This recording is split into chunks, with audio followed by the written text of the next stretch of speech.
시청자 여러분 안녕하십니까. 3월 27일 JTBC 아침 NL 시작합니다. 먼저 오늘 아침 주요 뉴스입니다. 도널드 트럼프 미국 대통령이 자동차 관세를 추가로 발표했습니다.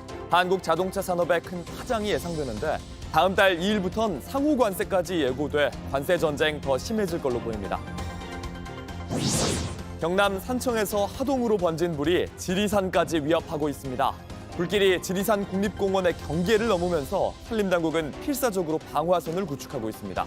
오늘 전국적으로 비 소식이 있는 만큼 산불의 확산을 늦출 수 있을지 주목됩니다. 이재명 민주당 대표가 공직선거법 위반 사건 2심에서 무죄를 선고받았습니다. 대법원 판결은 아직 남아있지만 만약 조기 대선이 치러질 경우 이 대표는 출마할 수 있게 됐습니다. 헌재가 어제도 윤 대통령 탄핵 선고에 대한 공지를 하지 않으면서 이번 주 선고가 어려워졌습니다. 결국 4월로 넘어갈 걸로 보이는데 선고를 재촉하는 여론의 목소리는 커지고 있습니다. 경북 의성에서 시작돼 4개의 시군을 집어삼킨 산불, 여전히 이어지고 있습니다. 강풍을 타고 번지는 산불에 피해 면적을 집계하는 것마저 쉽지 않을 정도로 전국에 남긴 상처가 깊고 큽니다. 취재기자를 연결해 자세한 상황 알아보겠습니다.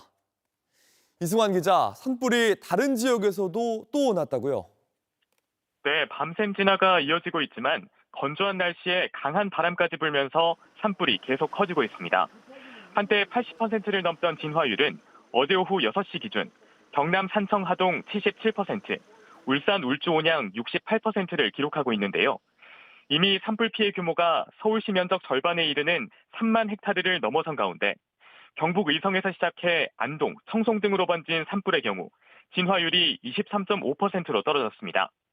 여기에 더해 어제 저녁 7시 29분엔 대구 달성군에서, 어젯밤 9시 22분엔 전북 무주군에서도 추가로 산불이 나서 산림당국과 소방당국이 진화 작업을 벌이고 있습니다.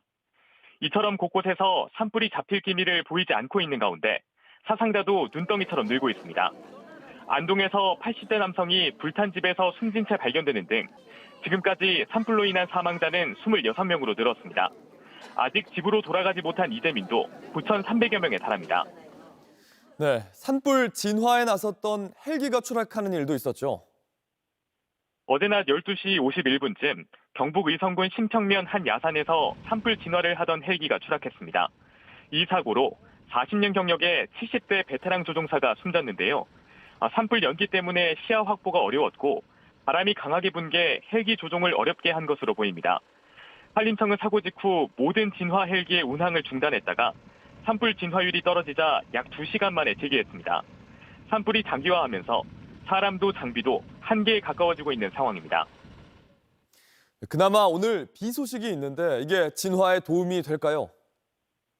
오늘 아침부터 낮사이 전국 대부분 지역에 비가 내릴 것으로 예보됐습니다. 산불 피해 지역인 울산과 경남엔 5에서 10mm, 경북엔 5mm 미만이 예상되는데요. 산불 현장엔 정오쯤 내리기 시작할 전망입니다.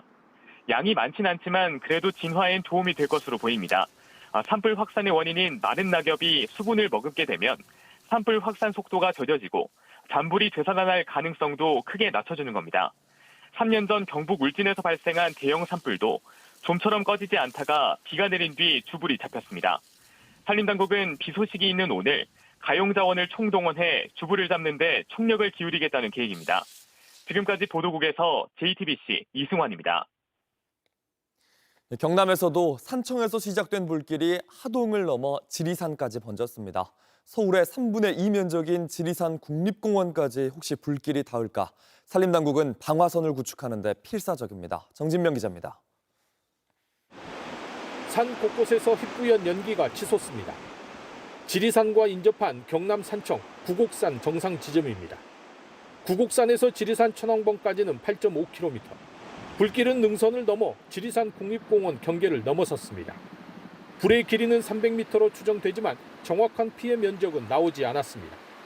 지리산으로 올라가는 초입의 마을에서는 긴급 대피령이 내려졌습니다. 마을 주민께서는 마을 사단으로 이동하여 주시기 바랍니다. 마을에서는 주민들을 모두 대피시키고 소방대가 지붕마다 물을 뿌렸습니다. 제 바로 뒤로 연기가 피오르는 모습이 보일 텐데요. 지리산 국립공원 바로 코앞까지 덮친 화마를 막기 위해 진화 헬기가 쉴 새 없이 물을 뿌리고 있습니다. 지리산과 인접한 산 중턱에서는 사투가 벌어집니다. 바위 틈으로 경사지로 물을 뿌리며 산불 진화 대원의 진화 작업이 이루어집니다.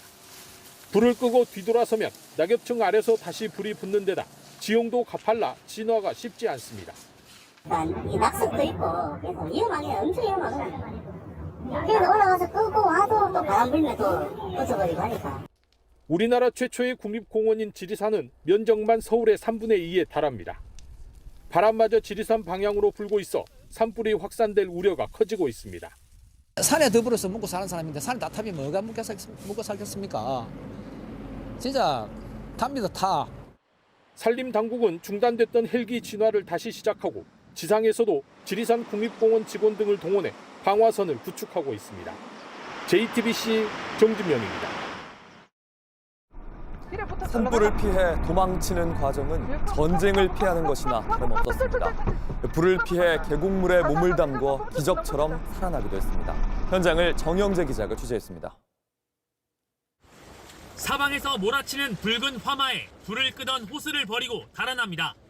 차에 타자마자 불티가 쏟아지고 하나님. 미처 대피하지 못한 주민들을 차에 태웁니다. 빨리 가. 어머니. 태워. 선생님 이쪽으로 오세요. 또 다른 마을. 불은 좁은 마을 입구까지 내려왔습니다. 짙은 연기에 한 치 앞도 안 보입니다. 빠진다. 빠꾸. 한시가 급한데 속도를 낼 수 없고 가슴이 타들어갑니다. 살살 이건 너무 붙인다. 길이 안 보이니까 막 언덕으로도 가고 막 또랑에도 빠지고 막 이렇게 갔어요. 무서운 정도가 아니고 아우 진짜 이래가 죽는구나 싶었는데. 결국 타이어가 터져버립니다. 위급한 상황에도 주민들은 이웃부터 챙겼습니다. 우리 손주들 좀 태워주세요. 타이어가 터진 차에는 10명이 탔습니다. 결국 차가 멈추고 왼쪽에서 불길이 내려오는 다급한 상황. 아이들과 노인들을 다리 밑 계곡으로 대피시키고 도움을 요청했습니다. 빠꾸 가다가 어디 못하고. 빠꾸 타고 갔는겨. 차를 가져왔는데 여기 지금 애들하고 어른들하고 소목이 타고 있거든요. 2시간 만에 구조된 건 하늘이 도왔다고밖에 설명할 수 없습니다. 계곡에 몸을 담그고 있다 간신히 구조된 주민도 있습니다. 살아난 건 기적이었습니다. 이 추운데도 물속에 숨어 있다가 불이 진행한 다음에 그래가 다시 나와가지고 덤프 쓰고 나오는데 사람이 막 화상 입고 완전히 동상 직전. 경북 영양에서 숨진 6명 모두 대피하던 중 참변을 당했습니다. JTBC 정영재입니다. 온라인에서 화제가 된 뉴스, 화제가 될 뉴스를 골라 전해드립니다. 아침엔 소셜픽입니다. 전국을 덮친 산불에 사람만큼이나 고통받고 있는 것이 동물들입니다. 불길에 도망조차 치지 못한 동물들의 도움의 손길이 이어지고 있습니다. 새빨간 불길이 눈앞에서 타오르지만 혹시 갇혀있는 동물들이 없나 조급해집니다. 지난 25일 경북 의성을 향한 동물구조단체 위액트는 어디선가 들려오는 울음소리를 찾아냈습니다. 개소리 들렸지? 어디야? 어머 빨리! 어디? 뺄 수가 없는... 그냥 아예 묶여있어요. 절단기 가져올까요? 경북 의성을 찾은 또 다른 구조단체 유언반은 불이 지나간 자리에서 새끼를 지켜낸 어미개를 찾았습니다. 쇠줄에 긁혀진 목엔 피가 흐르지만 이미 숨진 새끼 한 마리를 품에 돌보고 있었습니다. 잿더미를 뒤집어 쓴 고양이, 머리가 화상으로 다 찢어진 염소, 외양간의 소들도 불길에는 속수무책이었습니다. 반려동물이라고 하더라도 재난 대피소엔 데려갈 수 없는 것이 규칙이어서 대비하지 못한 재난에 동물들은 더 취약할 수밖에 없습니다. 동물단체들은 불이 꺼지고 몸을 피하자마자 내 강아지들 살아있나 싶어 뛰어오셨다며 현장의 상황을 전하기도 했습니다. 동물행동권 카라에 따르면 이틀 동안 경북 의성에서 구조된 동물만 30여 마리였습니다. 안타까운 마음들이 더해지면서 동물들의 구조 활동을 도와달란 펀딩에는 6,800여 명이 모이는 등 기부도 이어지고 있습니다. 트럼프 행정부에서 군사 계획을 공유하는 채팅방에 기자를 초대한 사건이 논란이 되고 있습니다. 미국 정부는 행정부의 대화가 맞다고 인정했습니다. The attack was totally successful and it wasn't classified information. 지난 15일 JD 벤스 부통령을 포함한 고위 인사들이 이슬람 무장단체 후티를 공습할 계획을 논의했습니다. 시그널이라는 메신저를 통해서였는데 여기에 잡지 애틀랜틱의 편집장이 초대됐습니다. 정부는 실수였다고 했지만 민감한 군사기밀 정보를 민간 메신저에서 기자가 들어온지도 모른 채 공유됐다는 사실은 엄청난 논란을 불러일으켰습니다. 하지만 피트 헤그세스 국방부 장관 또한 기밀 정보가 없었다고 주장했습니다. There's no units, no locations, no routes, no flight paths, no sources, no methods, no classified information. 그러자 애틀랜틱이 전체 문자 내용을 공개했습니다. 애틀랜틱이 공개한 채팅 내역을 살펴보면 국방부 장관이 작전 승인을 언제 할지, 무엇으로 공격하고 공격은 언제 시작될지 논의하는 내용이 고스란히 담겨 있습니다. 애틀랜틱은 미국의 이익에 적대적인 누군가가 이 문자를 받았다면 미국 조종사들에게 치명적인 결과가 됐을 거라고 강하게 비판했습니다. 오픈 AI의 인공지능 챗GPT가 그림을 생성하는 기능을 새롭게 추가했습니다. 찌그러진 글자들이나 어색한 손가락 같은 오류들을 수정했는데 이 기능을 활용한 결과물도 화제입니다. I'm going to ask ChatGPT to make it into an anime frame. So in this case, it's not just getting the context of my text prompt, but it's also getting this image, and it can use both of these to produce a really nice image for us. 1분 정도 지나자 이 사진을 애니메이션 스타일로 변환해 줍니다. 저도 직접 챗GPT에 요청해 봤는데 말풍선까지 넣어서요. 이렇게 4컷 만화를 만들어 줍니다. 일어서서 해달라, 성별을 바꿔달라 요청하면 또 비슷한 스타일도 만들어 줍니다. 오픈 AI는 2년 동안 이 관련 기능을 개발했다면서 특히 글자를 자연스럽게 생성하는 데에 자신감을 보였습니다. 온라인에서도요, 직접 4컷 만화를 만들거나 온라인 밈을 애니메이션 스타일로 변환하는 등 관련 기능을 이용하고 정보도 활발하게 공유하고 있습니다. 손쉽게 누구나 만화를 만들 수 있는 세상이 온 것 같지만 여전히 문제도 남아 있습니다. 챗GPT가 그림을 학습하는 과정에서 저작권을 무시한 채 사람의 작업물을 훔치고 있다는 주장도 힘을 얻고 있습니다.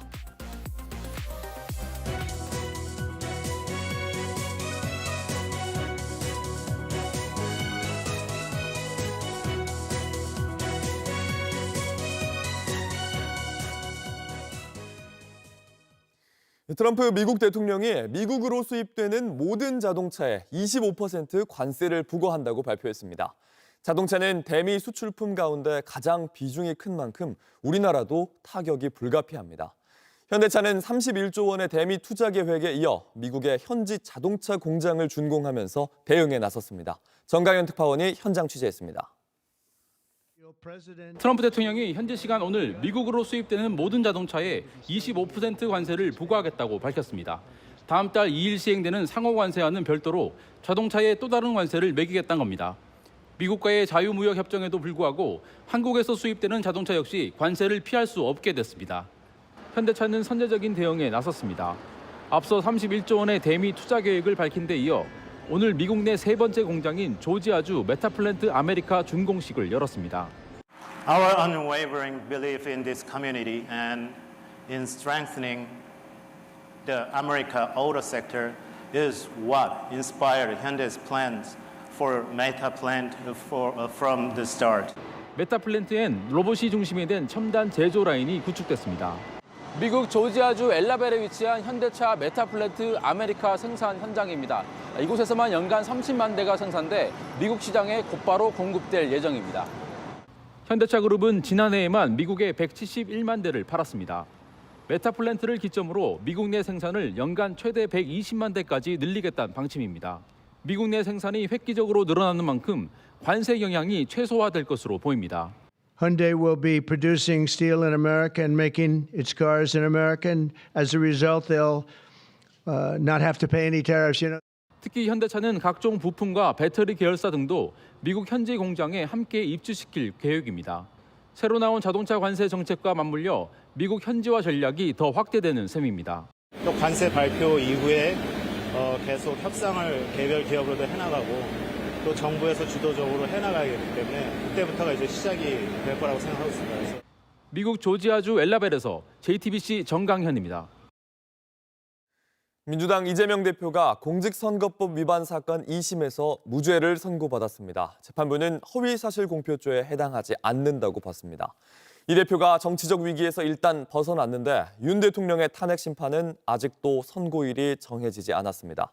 결국 4월에 선고될 가능성이 높아졌습니다. 김혜리 기자입니다. 서울고등법원은 이재명 민주당 대표를 공직선거법 위반으로 처벌할 수 없다고 판단했습니다. 이 대표는 지난 대선 당시 대장동 의혹과 관련해 김문기 전 처장을 모른다는 등의 허위 발언을 한 혐의로 재판에 넘겨졌습니다. 검찰은 백현동 부지 용도 변경은 국토부 협박 때문이었다는 발언도 허위라고 봤습니다. 하지만 2심 재판부는 이런 발언들은 선거법에 규정된 허위사실공표죄에 해당하지 않는다고 봤습니다. 1시간 반가량의 선고문 낭독이 끝나자 이 대표는 90도로 허리를 숙여 재판부에 인사했습니다. 이 대표는 지난해 11월 1심에서는 징역 1년에 집행유예 2년을 선고받았습니다. 선거법 위반으로 벌금 100만 원 이상이 확정되면 의원직을 잃고 피선거권도 박탈됩니다. 헌법재판소가 윤석열 대통령의 탄핵을 인용할 경우 조기 대선이 치러지는 만큼 이 대표의 2심 선고는 큰 주목을 받았습니다. 법원 밖에서 선고 결과를 기다리던 민주당 의원 60여 명은 무죄 소식에 크게 기뻐했습니다. 법원 근처에 모인 이 대표의 지지자들도 환호성을 질렀습니다. 법원을 출석하면서 말을 아꼈던 이 대표는 선고 뒤에는 직접 입장을 밝혔습니다. 진실과 정의에 기반해서 제대로 된 판결을 해주신 재판부에 먼저 감사드립니다. 이제 검찰도 자신들의 행위를 좀 되돌아보고 더 이상 이런 공력 낭비하지 않기를 바랍니다. 검찰은 경험칙과 상식에 부합하지 않는 판단이라며 대법원에서 위법을 시정할 수 있도록 조치할 예정이라고 밝혔습니다.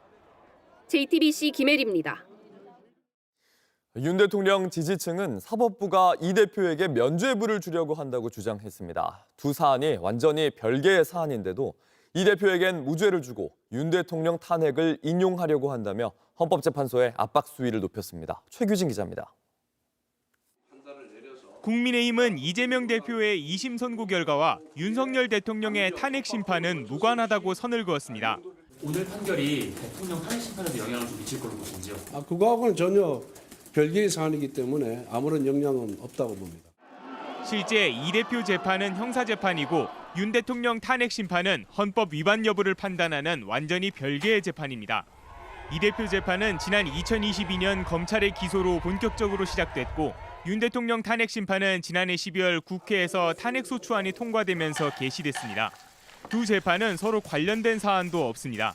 하지만 극우 진영에선 이 대표의 2심 선고와 윤 대통령의 탄핵 심판을 연결지어 헌법재판소를 압박하는 목소리가 벌써부터 나오고 있습니다.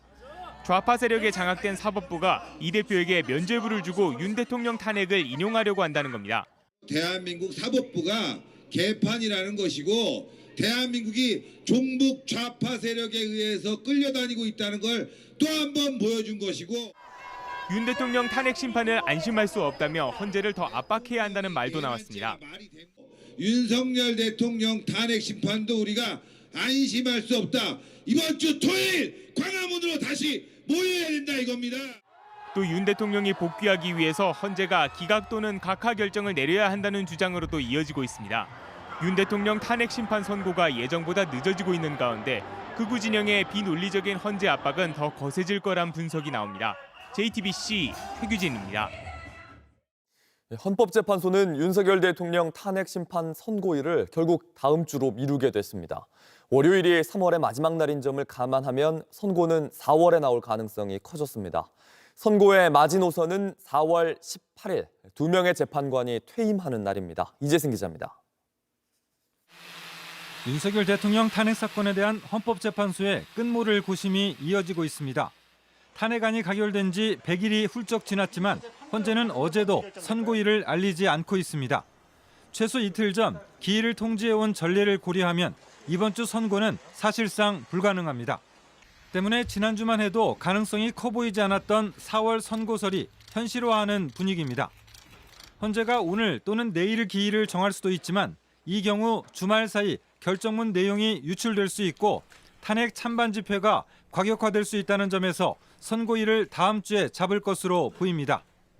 또 재판관들은 인용과 기각 의견을 각자 내놓는 평결을 아직 진행하지 못한 것으로도 파악됐습니다.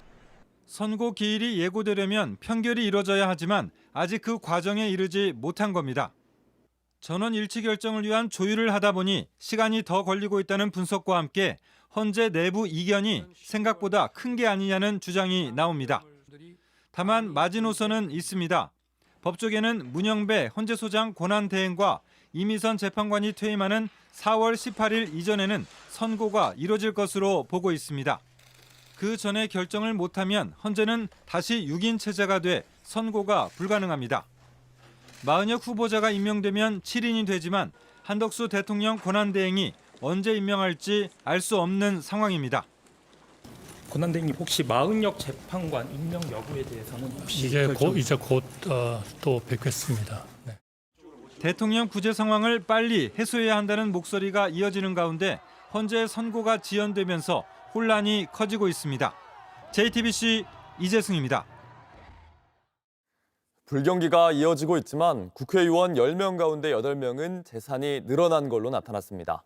국회 공직자윤리위원회가 공개한 지난해 국회의원 재산 신고 내역에 따르면 국회의원 299명 중 231명, 즉 77%가 전년보다 재산이 늘었습니다.